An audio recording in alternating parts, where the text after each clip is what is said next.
Check 1, 2, 3. Okay.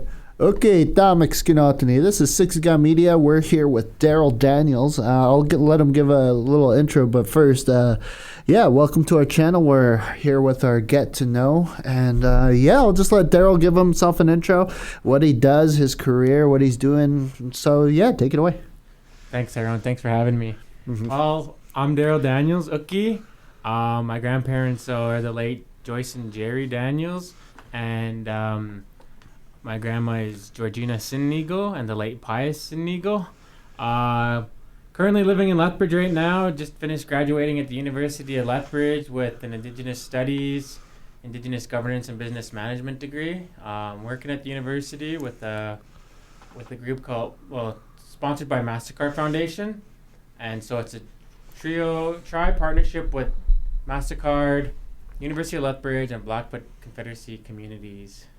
Okay, cool. Yeah, so maybe do you think you could give me a little bit of a background on what you do? Like I know today you were at the high school and you're kind of going around the Siksika community about the trying to get the youth into university, showing them how to apply and stuff like that. Do you think you could give us a little bit of more background on that? Yeah, so our MasterCard LEV team, it's based out of Blackfoot Confederacy Communities. So there's 3 education navigators. There's myself, I'm the Siksika Education Navigator.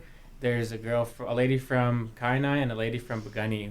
So right now, this week, we are touring Blackfoot Confederacy Communities. So yesterday we're in Kainai, today at the high school and here in Siksika, and as well as the outreach school. Tomorrow we'll be in the Bugani area, Pincher Creek. So we just go out to schools and try and create those educational pathways and opportunities and, supports for our Blackfoot students. And if there's any barriers that students may face in today's world, such as, application process, housing, any applications that they deal with, we kind of just tell them our story and kind of guide them and navigate them through their post-secondary journey. So it's kind of a rewarding job. We're trying to get our Blackfoot Mississippi students to that next level of completing post-secondary. Mm-hmm. Oh, yeah, that's pretty cool, huh? Yeah, I also think it's pretty, what's the word? For myself, I know we kind of had the same talks back in high school, but it wasn't really as much as in-depth as it is now. So I really think that some of the youth out there, I guess, should be taking advantage of this because it's kind of... basically you have help every step of the way, and you're kind of for myself at least, when I was in school, it was more of a kind of a lone wolf kind of a situation where it was kind of, I had to go out and apply, I had to look for funding, I had to find out that I had to stuff like that. So I think that's really helpful in a sense to where the First Nations kids, well, mainly Blackfoots, are more tuned to being we're not used to doing it. We need we like to have help. We need more visual help like that. Yeah, so exactly. So I think that's really helpful. Also too, I know you're just finishing up with your degree as well, right? So maybe give us a little bit about yourself. Tell us about your education journey. Tell us about the struggles, the how to. Well, first of all, I graduated way back when you were still in Pampers. 2009, I graduated Strathmore High School. Yeah. Kind of just graduated back then with my, -2s, 30-2s, all that. So I moved to Lethbridge. My wife was in school at the university she's a teacher now, but she started schooling when I moved down there. And I decided to work a bit down there, and then I applied to school, but I needed the -1s to get into university. Yeah. So there's a program down there kind of similar to Old Sun, but it's called Red Crow down there, and they have a satellite campus in Lethbridge, which was convenient for me. So I did 2 years there of upgrading. Got my -1s in biology, math, science, social, everything, right? So once I had that, I applied into the university. Was going to follow my wife's footsteps and be a teacher. So I went into the university. And then I took a Ed 2500 class, and I said, no, this isn't for me. So then they were offering a program at the U of L. It was the Indigenous Governance and Business Management So I really, I had a lot of interest in that, Yeah. a lot of presentations, a lot of community engagement, project management, all that kind of work where I was comfortable with that kind of stuff, right? So got into that and, learned how to do negotiation skills Yeah. and just learning about our indigenous community, sovereignty, law, all the whole works, and caught my interest. So I just went down that route, and it took me 5 years total from start to finish, and graduated last year. And I guess I graduated at the age of 32. So I didn't go to school post-secondary right after high school. So I went back as a mature student, which I find, in my line of work right now, we find that trend. There's more students, going into post-secondary at a later year, but it was a good journey. I had a daughter on my journey, so I had to work part-time as well, just anything to be successful. And I was the first one in my immediate family to complete my post-secondary journey, and I don't think I'm done yet. So 1 degree under the belt, and we'll see where we go from here.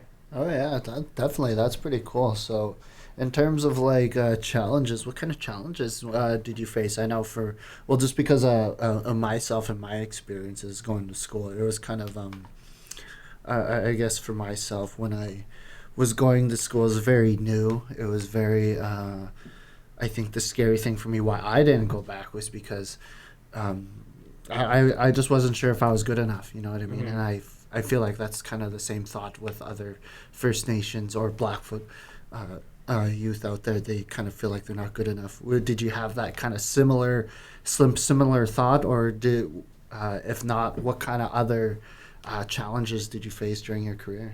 Yeah, indigenous people all over, especially Western society, will have those barriers, right? Yeah. And fortunate for me, my wife, her maiden name is Frank, so she's light skinned. So when we had housing viewings, when we went together and they saw me down in Lethbridge, they weren't too keen on having me.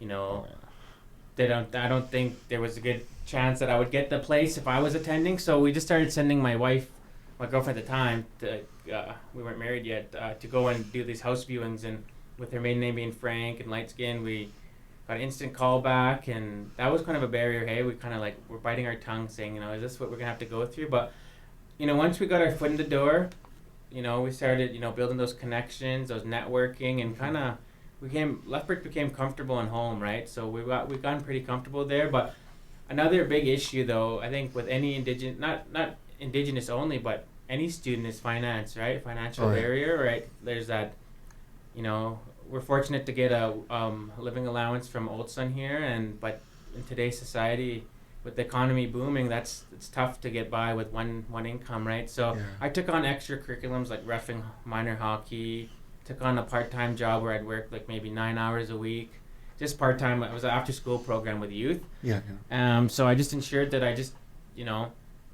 had the financial ability to get groceries, pay our rent, just to make sure our educational journey was a success, right? So, and then as for post-secondary, I did not know what writing a paper was all about. I didn't know the different formats of APA, Chicago, those formats. But the program I went into, it kind of helped me guide me through post-secondary in that first year. So, other than that, I was kind of just got myself comfortable. Oh yeah, definitely. Yeah. Holy smokes, it kind of goes by really fast too. I was just thinking about it the other day, actually, when I was kind of thinking about how we, because we went to school together down there. Yeah, we went to school together. In case nobody knew that, I went to school. Darrel, we're actually first cousins. So yeah, we went to school there. We kind of kept in contact, and I remember when I first went there. You went there the year after, right? Yeah. Yeah. We started around the same time, but it was kind of a hard adjustment for myself getting used to it. I was thinking about it. This feels like kind of yesterday, the first time I was going to the university. You know? And, I remember just dreading the whole, I guess, 6 years that I was going to be there. But in the end, I know, for myself, it was kind of I kind of miss it now. I kind of miss going to school. I kind of miss the environment. I miss the friends that I had. Kind of those kind of things. Getting used to it, and I think I didn't really realize it at the time, but the journey of it was actually the funnest part. Yeah, exactly. And I didn't realize that I missed it so much until I think I was just the other day. I was thinking about is, I may even just, if I were to ever just, what's the word? Just, if I could, I would just take a general studies Right? class Yeah, if to I get could. a broad overview. Yeah, Yeah, yeah, I always tell a lot of students, you know, post secondary, it's tough. yeah, It's tough. It flies by, but you know, because we all have a life, right? yeah, We all, you know, unfortunate events happen. You know, we may lose, you know, a loved one, or you know, you know, we might fail a class or something, and but there's always gonna be barriers, right? But yeah, we're always just gotta push forward. You know, like I always give that message that our indigenous people are resilient, right? yeah, yeah, Excuse me. Just keep going, right? Like kind of like that they say the buffalo's a new education. We yeah, all have our own path, right? yeah, yeah, We all have our own journey. So all of our experiences are not going to be identical. Like we went to school together, but our paths were completely different, yeah, yeah, right? So although there's barriers and, you know, issues, there's always going to be obstacles. Just keep pushing through that post-secondary journey, and it flies by. It yeah, flies by, and it's rewarding, right? At the end, when you walk that stage, there's no better feeling than your family cheering for you, and you know, yeah, at yeah. convocation there. Yeah, it was definitely it's definitely worth it, and it's it's quite the process, and you don't realize it until after how much you miss it. But yeah, anyways, just other than that, I know we kind of touched on it a little bit there, but you know, in terms of motivating the youth, what kind of ideas do you think motivating the youth more or making them realize, you know, well, for myself, I didn't realize I should be working on my education in high school, right? And I guess not a lot of youth have that, you know, how to, because for myself, coming out of school, I think it was a 4-year break before I went back to school. Yeah. And I was just like, I didn't want to really do anything. I didn't want to get into education. I didn't want to go back to school and stuff like that. And I didn't realize it until I actually needed it, that I was like, oh, I need to go back to school.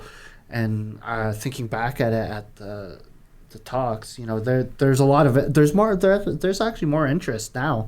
But, you know, how can we get more youth thinking about their futures like that? Because I think that was one thing that I didn't think about. Yeah.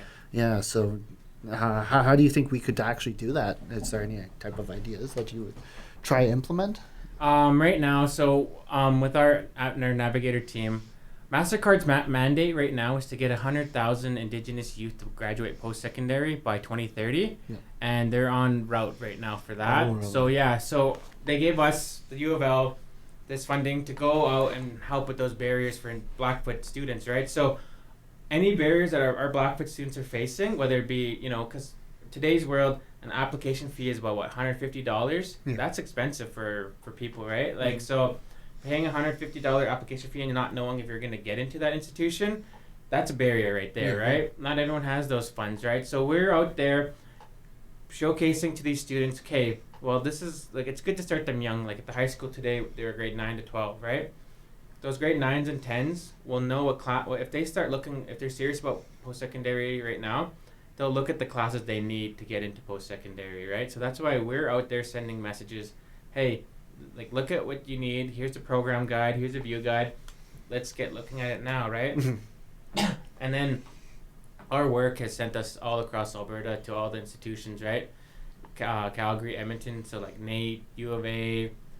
They're shipping us out to Vancouver here to do the, because a lot of students like to go to UBC for the arts and stuff like that. Yeah. Not just like there's a lot of schools out there, correct? Right? So we're just getting an understanding of all these institutions. Even Old Sun here, they offer programs, right? So Yeah. we just get an understanding of the programs that there is out there, and then we go into schools and present it to students and just kind of guide them, navigate them into being successful. So I think the job that I do is just get out there, and it's not only just youth, right? It's students of all ages, because like we were both mature students when we went back, right? Yeah, So yeah. we're trying to get our message out there and visit these schools, work closely with schools, and I think I build that solid relationship with the high school right now, where they welcome me in, they know who I am on a first name, and students help students with applications, and we're looking at schools on their websites, and so just gearing them up now.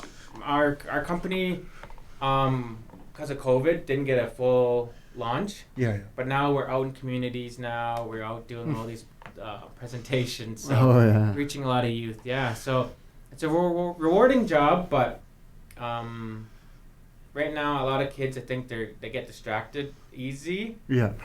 I don't know, cause it is because of COVID and stuff, right? So everyone, so it's hard we want to get that message across now, like, and I think media and technology does play a big role. So I think a lot of kids are leaning towards that way. Yeah. In schooling now, Mhm. compared to plumbing or electricity Yeah. and stuff like that.